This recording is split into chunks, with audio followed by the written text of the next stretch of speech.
स्वराज्याच्या प्रगतीची जाणीव करून देणारा,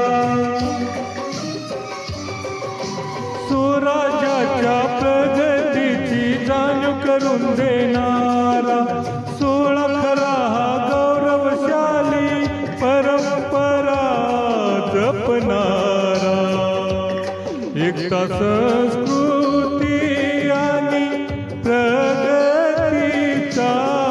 एकमेव महाराष्ट्र दिन,